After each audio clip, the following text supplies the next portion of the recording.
विधान परिषद निवडणुकीच्या 11 जागांचा आज निकाल। 11 जागांच्या मतमोजणीला सुरुवात। महायुती आणि महाविकास आघाडीमध्ये लढत, तर 6 जागा आधीच बिनविरोध। आजपासून विधिमंडळाचं पावसाळी अधिवेशन। 3 आठवडे चालणार कामकाज।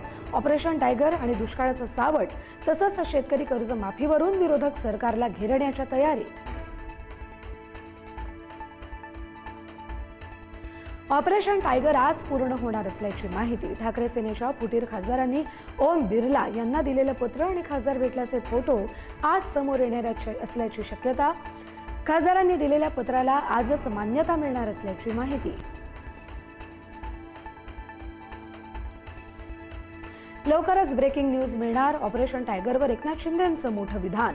आम्ही कुठलंही ऑपरेशन अर्धवट ठेवत नाही, तर प्रत्येक ऑपरेशन फुल प्रूफ करतो, शिंदेंचं सूचक विधान।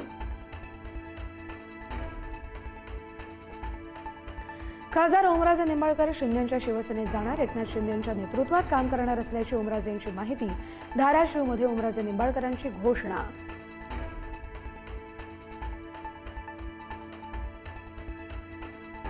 एकही खासदार माघार घेणार नाही, शिवसेनेच्या वरिष्ठ नेत्याची माहिती। बंडखोर खासदार लोकसभा अध्यक्षांना भेटल्याचे फोटो व्हिडिओ समोर येणार, तर आज पत्रकार परिषद घेऊन भूमिका मांडणार असल्याचीही माहिती।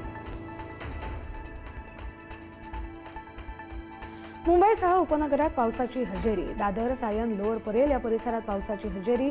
वरळी परिसरात पहिल्याच पावसात तुंबलं पाणी, तर नवी मुंबई देखील मध्यरात्रीपासून पावसाच्या सरी।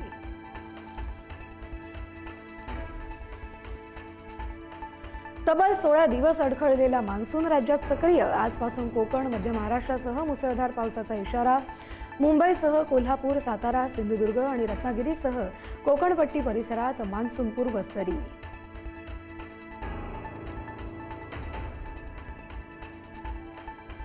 बेस्टच्या 12 संघटनांनी विविध मागण्यांसाठी पुकारलेला संप 3 दिवसांनी घेतला मागे।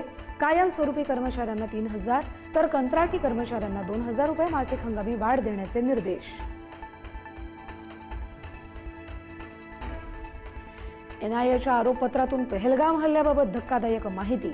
टुरिस्ट गाईडनं दहशतवाद्यांना आधीच पाहिलं होतं, परंतु सुरक्षा यंत्रणांना माहिती न दिल्यामुळे 26 निष्पाप लोकांचा गेला बळी।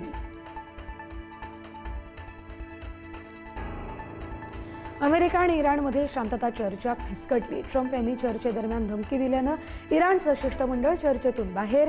तेल ऊर्जा संकट गडद होण्याची शक्यता।